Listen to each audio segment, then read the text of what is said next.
Hello everyone. आज इस video में मैं बजटिंग और बजटरी कंट्रोल का पार्ट 3 करवाऊंगी। लास्ट के 2 वीडियोस में हम लोग बजट्स के टाइप्स कर चुके हैं, कुछ पार्ट हम कंप्लीट कर चुके हैं। तो नेक्स्ट जितने भी रिमेनिंग बजट के टाइप हैं तो इस पार्ट में हम कंटिन्यू करेंगे। तो इससे पहले आप वो दोनों पार्ट अच्छे से समझ लेना, उनको सुन लेना।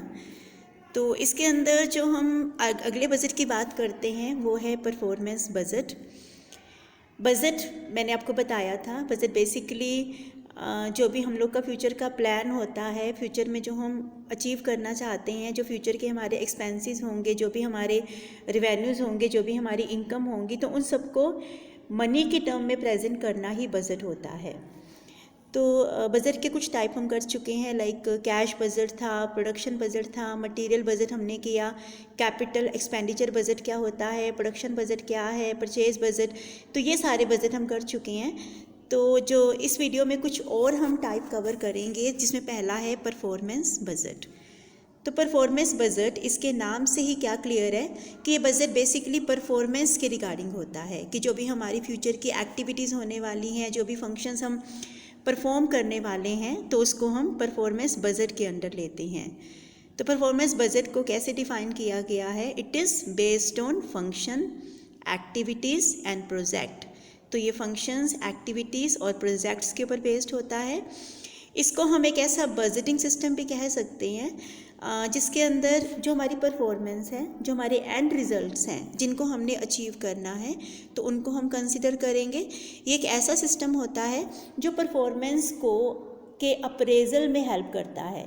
आज हमने डिसाइड कर लिया कि हमारी परफॉर्मेंस कैसी होनी चाहिए, और इसकी हेल्प से हम एक अप्रेजल कर सकते हैं, वैल्यूएशन कर सकते हैं कि क्या हमारी जो परफॉर्मेंस थी एज़ पर बजट थी या नहीं थी। और अगर कोई भी उनमें वेरिएशंस आते हैं तो उनके लिए मेज़रमेंट को हम यूज़ कर सकते हैं।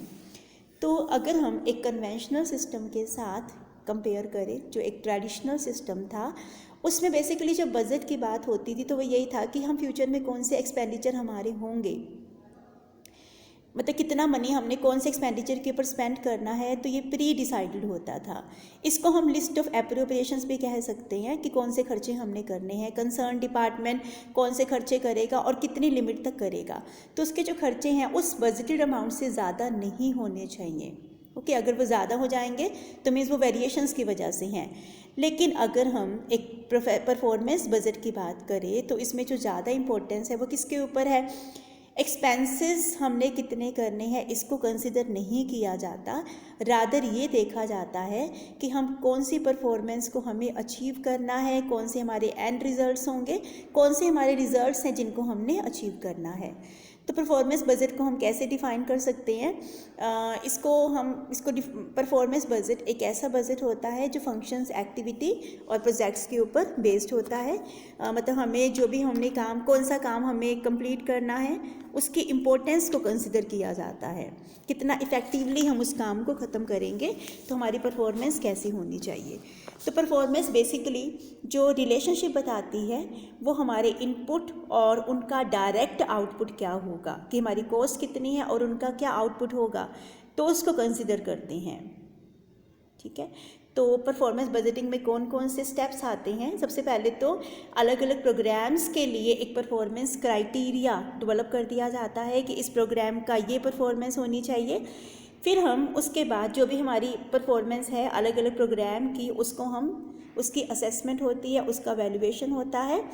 इसके बाद एक्चुअल परफॉर्मेंस का हम बजटेड के साथ एक कंपैरिजन करते हैं, और अगर उनमें कोई भी डेविएशंस आते हैं तो उनको हम लोग चेक करते हैं। और इन प्रोग्राम का एक पीरियोडिक रिव्यू भी किया जाता है, कि बार बार देखा जाता है कि जो प्रोग्राम हमने बनाए हैं वो सही है या नहीं है, या उनमें कहीं पर मॉडिफिकेशन की रिक्वायरमेंट है। तो बेसिकली ये परफॉर्मेंस बजट है। अब परफॉर्मेंस बजट और प्रोग्राम बजट को डिफ्रेंशिएट किया गया है। परफॉर्मेंस बजटिंग क्या है और प्रोग्राम बजटिंग क्या है? प्रोग्राम बजटिंग बेसिकली किससे रिलेट करता है? इसको हम प्लानिंग, प्रोग्रामिंग और एक बजटिंग सिस्टम भी कह सकते हैं। PBBS सिस्टम होता है ये, planning, programming and budgeting system है जो प्रोग्राम बजटिंग होता है। इसका जो मेन एम होता है बेसिकली जो ये प्रोग्राम बजटिंग होती है वो गवर्नमेंट ऑपरेशंस के टाइम ज़्यादा इसको कंसिडर किया जाता है कि जो गवर्नमेंट ऑपरेशंस है उनको एफिशिएंट बनाने के लिए, उनको इफ़ेक्टिव बनाने के लिए प्रोग्राम बजटिंग का यूज़ किया जाता है। तो इसमें प्रोग्राम डिसाइड कर लिए जाते हैं कि फ्यूचर में हमें कौन कौन से काम करने हैं, ठीक है, और इस पर्पज़ के लिए फ़ंड्स उनको असाइन किए जाते हैं, फ़ंड्स की असाइनमेंट होती है। और फिर उसके बाद अगर कुछ लगता है कि कहीं पर इम्प्रूवमेंट की ज़रूरत है तो फ़ंड्स को इस तरह से एलोकेट किया जाता है अलग अलग प्राइवेट और पब्लिक सेक्टर के बीच में, ताकि प्रॉपरली फ़ंड्स का यूटिलाइजेशन किया जा सके, उनका प्रॉपर एक एलोकेशन हो जाए। तो एक डिफरेंस बताया गया है परफॉर्मेंस बजटिंग और प्रोग्राम बजटिंग के बीच में। अगर हम परफॉर्मेंस बजटिंग की बात करें तो ये रिट्रोस्पेक्टिव इन आउटलुक है। इसके अंदर हमें ये लुकिंग बैक है कि हमें वापस देखना है कि जो भी हमने एक्टिविटीज़ की हैं तो वो हमने प्रॉपर वे से की है या नहीं की है। परफॉर्मेंस को चेक करना होता है। एक बार परफॉर्मेंस हो जाती है फिर हम उसको वेरीफाई करते हैं कि क्या वो परफॉर्मेंस एज़ पर बजट थी या नहीं थी। तो ये लुकिंग बैकवर्ड है, हम इसको रिट्रोस्पेक्टिव भी कह सकते हैं। लेकिन अगर हम प्रोग्राम बजटिंग की बात करें तो ये प्रोस्पेक्टिव होता है। बेसिकली ये लुकिंग फॉरवर्ड है कि फ्यूचर के लिए हमें देखना है। प्रोग्राम पहले से डिसाइडेड होते हैं कि हम कौन कौन सी एक्टिविटीज़ को परफॉर्म करेंगे, प्लानिंग इसके अंदर आता है। परफॉर्मेंस बजटिंग का सेकंड हम किस बेस पर इनको डिफरेंशिएट कर सकते हैं, evaluating in the sense of measuring. इसके अंदर हम इवेलुएट करते हैं, हम एक मेज़र करते हैं, हम देखते हैं कि जो भी हमने हमारी परफॉर्मेंस है वो बजट के अकॉर्डिंगली थी या नहीं थी। लेकिन प्रोग्राम बजटिंग के अंदर प्लानिंग को इंक्लूड किया जाता है कि फ्यूचर के अंदर कौन सी एक्टिविटीज़ होंगी जिनको हमने परफॉर्म करना है, तो उसको ये स्पेसिफाई करता है। Third, concerned with the process of work. जो परफॉर्मेंस बजटिंग होता है ये वर्क की प्रोसेस से कंसर्न्ड होता है कि काम जो उसकी जो प्रोसेस है तो उससे कंसर्न्ड होगा कि काम को कैसे किया जाएगा। लेकिन अगर हम प्रोग्राम बजटिंग की बात करें तो बेसिकली जो ये कंसर्न्ड होगा वो पर्पस ऑफ वर्क से होता है कि उस काम का पर्पस क्या है। इसमें प्रोसेस की बात हो रही है, कैसे की बात हो रही है, और प्रोग्राम बजटिंग में क्यों की बात हो रही है कि जो काम हमने करना है तो वो क्यों करना है, उसका पर्पस क्या होगा। Performance budgeting activity analysis aimed to achieve result. इनका जो मेन एम होता है रिजल्ट्स को अचीव करना होता है। लेकिन प्रोग्राम बजटिंग एक आउटपुट एनालिसिस होता है जिसका जो मेन एम होता है सोशल ऑब्जेक्टिव को अचीव करना होता है। परफॉर्मेंस बजटिंग ये वर्क प्रोग्राम्स के ऊपर इसका फोकस होता है। और अगर हम प्रोग्राम बजटिंग की बात करें तो इसमें जो मेन फोकस होता है फंड्स के एलोकेशन के ऊपर होता है कि जो फंड्स हैं उनको कौन कौन से एरियाज़ में डिवाइड किया जाएगा, उनको एलोकेट किया जाएगा। इसके बाद कुछ रेशोज़ आते हैं जिनके बेस पर हम परफॉर्मेंस को चेक कर सकते हैं कि बिज़नेस की जो परफॉर्मेंस है वो एज़ पर शेड्यूल है या नहीं है। तो उनको चेक करने के लिए कुछ कंट्रोल रेशोज़ का यूज़ किया जाता है। अगर ये रेशोज़ 100% से ज़्यादा होते हैं तो परफॉर्मेंस को फेवरेबल माना जाता है। लेकिन अगर ये रेशोज़ 100% से कम है तो परफॉर्मेंस को अनफेवरेबल माना जाता है, अनसेटिस्फैक्ट्री माना जाता है। तो मैनेजमेंट जानना चाहती है कि जो परफॉर्मेंसेस हैं वो एज़ पर शेड्यूल है या नहीं है। इसके लिए कुछ कंट्रोल रेशोज़ का यूज़ होता है। तो 1 बाय 1 ये रेशोज़ हम करेंगे। तो सबसे पहला जो रेशो आता है वो कैपेसिटी रेशो होता है। कैपेसिटी रेशो इसके नाम से क्लियर है, ये कैपेसिटी को चेक करने के लिए होता है कि कितना हमारे कितनी जो आवर्स हम लोगों ने बजट बनाया था कि कितने घंटे काम किया जाएगा, लेकिन उसमें से कितना घंटा हमने काम किया है, कितने आवर्स हमने काम किया है। तो उसको चेक करने के लिए कैपेसिटी रेशोज़ से हम इसको देख सकते हैं। तो इसका जो फॉर्मूला है actual hours worked divided by budgeted hours और इनटू 100। एक्चुअल आवर्स हमने कितने काम किया है और कितने हमारे बजटेड आवर्स थे, कितने घंटे हम काम कर सकते थे, और इसको हम 100 से मल्टीप्लाई कर देते हैं। तो अगर ये परसेंटेज 80% आती है दैट मीन्स 100 में से हमने सिर्फ 80% काम किया और 20% का जो टाइम था दैट वाज आइडल, वो आइडल था, उसमें कोई भी काम नहीं हुआ।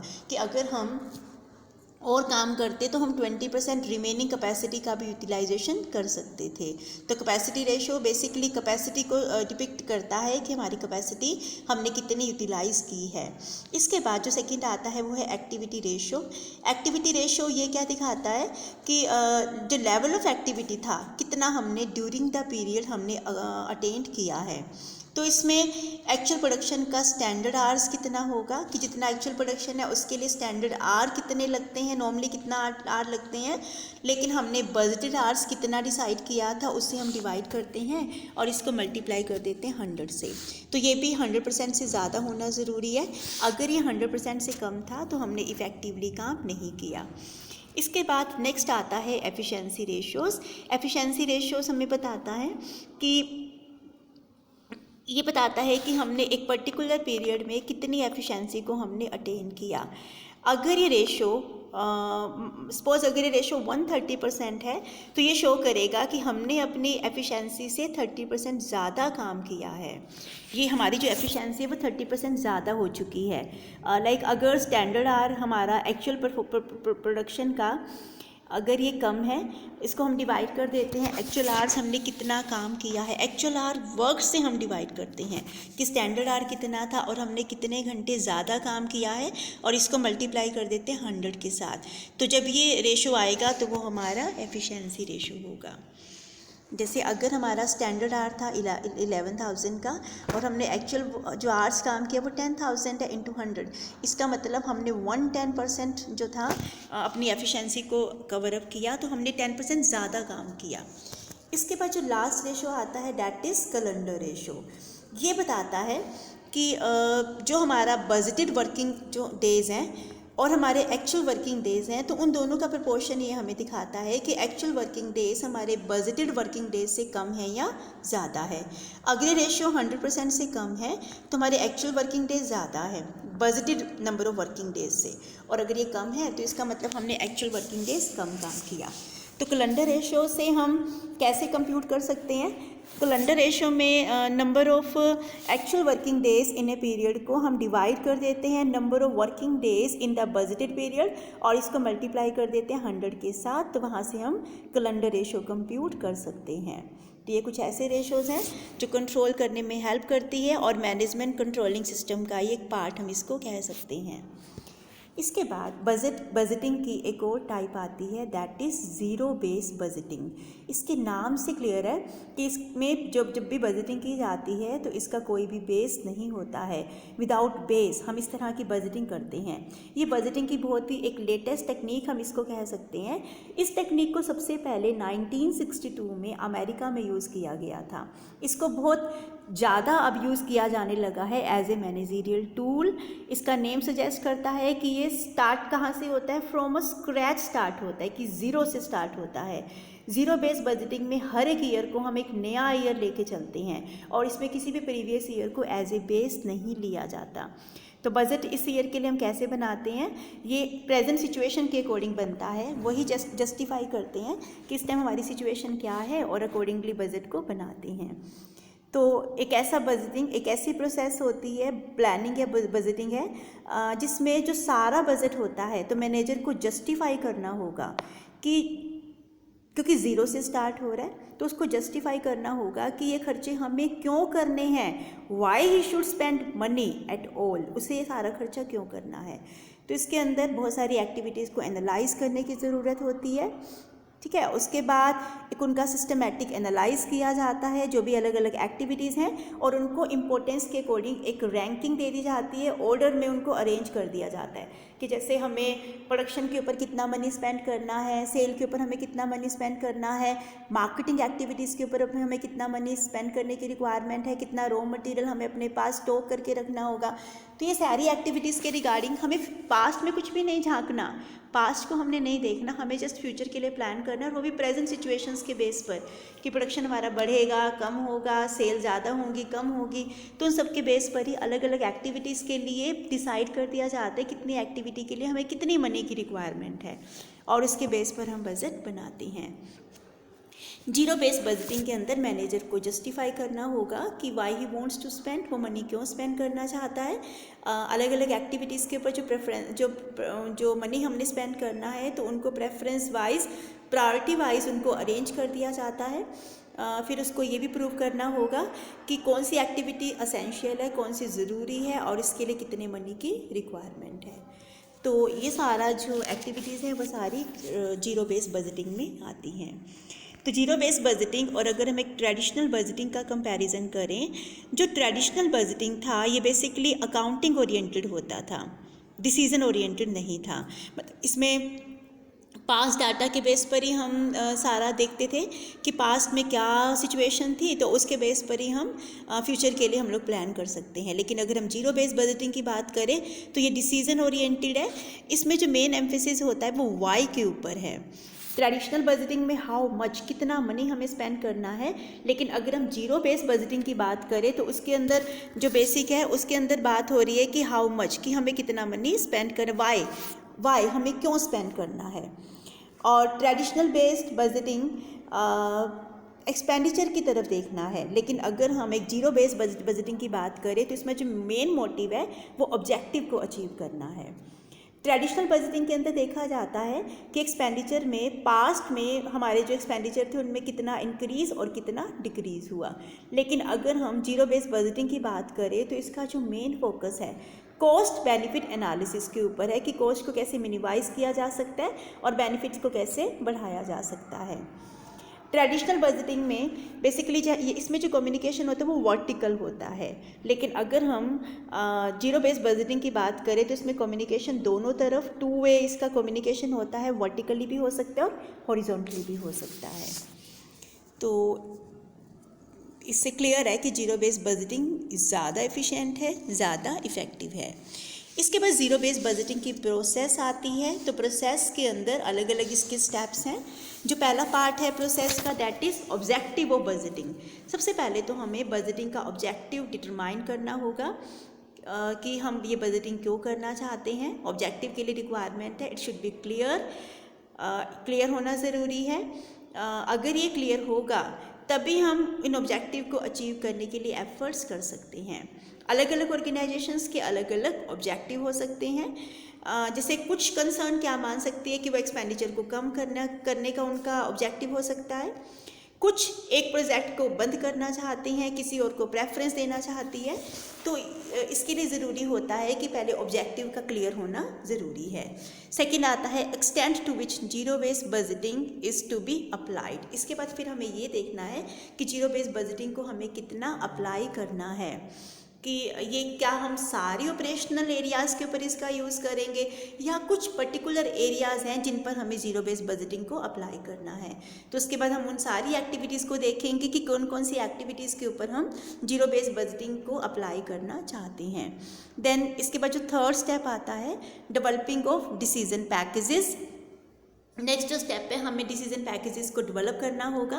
अब ये डिसीजन पैकेज होता क्या है, इसमें डिसीजन पैकेज एक तरह का डॉक्यूमेंट हम इसको कह सकते हैं। ये आइडेंटिफाई करता है कि मैनेजमेंट जो अलग अलग एक्टिविटीज़ हैं तो उनको कैसे आइडेंटिफाई करेगी, उनको कैसे इवेलुएट किया जाएगा, उनको कैसे रैंक्स दिए जाएंगे। बिकॉज हमारे जो सोर्सेज है वो लिमिटेड से होते हैं तो उनका एक प्रॉपर एलोकेशन होना ज़रूरी है। तो अलग अलग एक्टिविटीज़ को आइडेंटिफाई करना, उनका इवेलुएशन करना और उनके लिए फंड्स को एलोकेट करना ये ज़रूरी होता है। तो डेवलपिंग ऑफ डिसीजन पैकेज, अलग अलग डिसीजन पैकेज कि कौन सा कहाँ पर कितना मनी स्पेंड किया जाएगा। कॉस्ट एंड बेनिफिट एनालिसिस जो नेक्स्ट स्टेप है जीरो बेस्ड बजटिंग का, इसको हम करते हैं कॉस्ट बेनिफिट एनालिसिस को। इसमें हम ये देखते हैं कि कॉस्ट कितनी होगी और उसका बेनिफिट कितना होगा। सिर्फ उन्हीं प्रोजेक्ट को कंसिडर किए जाते हैं जिनके बेनिफिट ज़्यादा होते हैं as compared to cost. Cost benefit analysis हमें ये बताता है अलग अलग जो प्रोजेक्ट्स हैं हमारे तो उनकी प्रायोरिटी को हम फिक्स कर सकते हैं। तो जिन प्रोजेक्ट की कॉस्ट मिनिमम होगी और उनका जो बेनिफिट है वो मैक्सिमम होगा तो उनको रैंक 1 दिया जाएगा। लेकिन जिनका कॉस्ट बढ़ती जाएगी और बेनिफिट कम होता जाएगा तो उनको फर्दर जो नेक्स्ट रैंक्स हैं वो उनको अकॉर्ड किए जाएंगे। लास्ट जो स्टेप है finalising the budget, final step पे हम क्या कर सकते हैं, जीरो बेस्ड बजटिंग को फाइनलाइज कर दिया जाता है। इसमें हम जो भी हमारा बजट है उसमें हम क्या क्या देखते हैं, सिलेक्ट करना, अप्रूव करना डिसीजन पैकेज को, कि डिसीजन पैकेज को पहले हम सिलेक्ट करते हैं, किस प्रोजेक्ट में हमें पहले मनी स्पेंड करना होगा, किस में हमें पहले किसको हमें फर्स्ट प्रेफरेंस पे रखना है, तो उसको हम सिलेक्ट करते हैं। फिर उसको फर्दर एक अप्रूवल दे दिया जाता है डिसीजन पैकेज को, और फिर बजट को फाइनलाइज कर दिया जाता है। तो जीरो बेस्ड बजटिंग इस तरह से हम प्रिपेयर कर सकते हैं। अब नेक्स्ट टॉपिक आता है that is benefits of ZBB. Zero based budgeting के क्या क्या बेनिफिट हो सकते हैं। तो ऑब्वियसली जीरो बेस्ड बजटिंग के अंदर यही देखते हैं कि हम किस तरह से अपने फंड को इफ़ेक्टिवली यूटिलाइज करेंगे। तो उसके लिए मैनेजमेंट को हेल्प मिलती है फंड्स को एलोकेट करने में, और वो भी किसके बेस पर, प्रोग्राम की ज्यूरिसडिक्शन के बेस पर, कि कौन सा प्रोजेक्ट हमारे लिए ज़्यादा इम्पोर्टेंट होगा तो उसको हम पहले मनी उसमें स्पेंड कर सकते हैं।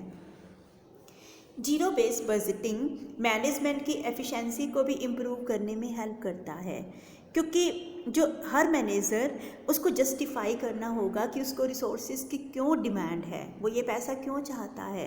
तो सिर्फ उन्हीं एक्टिविटीज़ को कंसिडर किया जाएगा जो जस्टिफाई होंगी और बिजनेस के लिए ज़रूरी भी होंगी। तो इससे मैनेजर काफ़ी रैशनल डिसीजन लेगा, वो थोरोली सर्च आउट करेगा कि आखिर मुझे इस प्रोजेक्ट के ऊपर मनी क्यों स्पेंड करना है, वाई, मुझे क्यों करना है। तो इससे उनकी जो एफिशिएंसी है वो बढ़ जाती है, इम्प्रूव हो जाती है। Helps in identifying economical and wasteful areas. Zero based budgeting से हम जो वेस्टफुल एरियाज़ हैं उनको भी आइडेंटिफाई कर सकते हैं। तो उन्हीं एक्टिविटीज़ को इम्पोर्टेंस दी जाएगी जो इकोनॉमिकल होंगी, जिनमें वेस्टेज कम होंगी, जिनका कॉस्ट बेनिफिट ज़्यादा होगा, कॉस्ट कम होगी, बेनिफिट ज़्यादा होगा। तो इसमें अलग अलग जो ऑल्टरनेटिव कोर्स ऑफ एक्शन है तो उसको स्टडी किया जाता है। ऑप्टिमम यूज़ ऑफ जो रिसोर्सेज हैं, तो जीरो बेस्ड बजटिंग की हेल्प से रिसोर्सेज का प्रॉपर यूटिलाइजेशन किया जाएगा, प्रॉपरली उनको एलोकेट किया जाएगा। जो एक्सपेंडिचर उन्हीं खर्चों को किया जाएगा जिनको जस्टिफिकेशन मिल चुका है। तो एक लिस्ट ऑफ प्रायोरिटी को प्रिपेयर किया जाएगा, कॉस्ट बेनिफिट एनालिसिस होता है, और इसमें जो प्रायोरिटी के लिए एक फिक्स कर दिया जाएगा कि किस प्रोजेक्ट को किस प्रिंसिपल के बेस पर प्रायोरिटी दी जाएगी। तो ये बहुत इंपॉर्टेंट होता है, जिससे रिसोर्सेज का हम ऑप्टिमम यूटिलाइजेशन कर सकते हैं। Helpful in realisation organisational goal. Budgeting जो है वो ऑर्गेनाइजेशनल गोल को अचीव करने में भी हेल्प करेगी। सिर्फ उन्हीं एक्टिविटीज़ को अलाउ किया जाएगा जिससे ऑर्गेनाइजेशनल गोल को अचीव किया जा सकता है। किसी भी ऐसी एक्टिविटी को अलाउ नहीं किया जाएगा जो पास के बेस पर है। सिर्फ पास के बेस पर ही हम किसी भी एक्टिविटी को अलाउ नहीं करेंगे, रादर जो ऑर्गेनाइजेशन के गोल को अचीव करने में हेल्प करेगी, सिर्फ उन्हीं एक्टिविटी को अलाउ किया जाएगा। तो ये बेनिफिट्स हैं जीरो बेस्ड बजटिंग के। लेकिन जीरो बेस्ड बजटिंग के कुछ लिमिटेशंस भी हैं। सबसे पहला तो क्योंकि इसमें कॉस्ट बेनिफिट एनालिसिस की बात हो रही है, जो फाइनेंशियल मैटर है वहाँ पर तो हम कॉस्ट बेनिफिट एनालिसिस कर सकते हैं, लेकिन अगर हम नॉन फाइनेंशियल मैटर्स की बात करें तो वहाँ पर कॉस्ट बेनिफिट एनालिसिस करना पॉसिबल नहीं होगा। Difficult in formulation and ranking of decision packages. अभी हमने बात की थी कि डिसीजन पैकेजेस की फॉर्मुलेशन होती है, उनको रैंकिंग दे दी जाती है, लेकिन हर एक पर्सन, हर एक मैनेजर इन कामों में एक्सपर्ट नहीं होता है।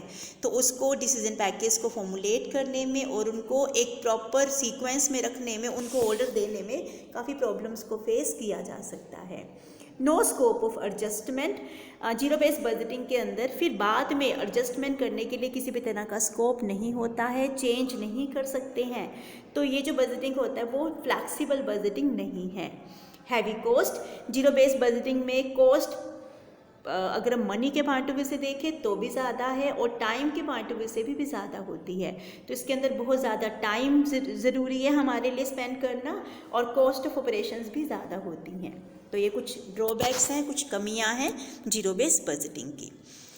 अब इसमें जो नेक्स्ट जो बजटिंग आती है that is activity based budgeting. यहाँ पर एक्टिविटीज़ की बात हो रही है। Activity based budgeting basically activity से रिलेट करता है।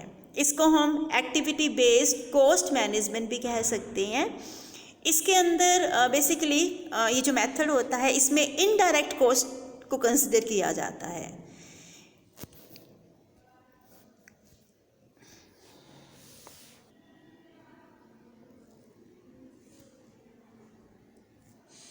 अभी हम रोलिंग बजट की बात करते हैं। जो ये रोलिंग बजट है ये किस पर बेस्ड होता है? ये हम फ्यूचर के लिए बनाते हैं, ये फ्यूचर की एक्टिविटीज़ पर बेस्ड होता है। ये शॉर्ट रन के लिए बनाया जाता है। शॉर्ट रन के लिए जो अनसर्टेनिटीज़ है वो कम होती हैं, इनमें कम अनसर्टेनिटीज़ हैं, तो उनके लिए हम ये बजट बनाते हैं जिसमें प्राइस लेवल चेंजेस को हम ध्यान में रखते हैं कि प्राइसेस में जो चेंजेस आ रहे हैं उसके बेस पर हम इस तरह के बजट को बनाते हैं। और इन बजट को कॉन्टिन्यूटी में मॉडिफाई किया जाता है, मॉडिफिकेशन करना रिक्वायर्ड होता है। जैसे अगर हमने जैन फेब के लिए बजट बना लिया और जब हम मार्च के लिए बजट बनाएंगे तो उस बजट को हम अलग प्राइजेस के बेस पर बना सकते हैं। दैट मीन्स इसमें बार बार हम मॉडिफिकेशन कर सकते हैं।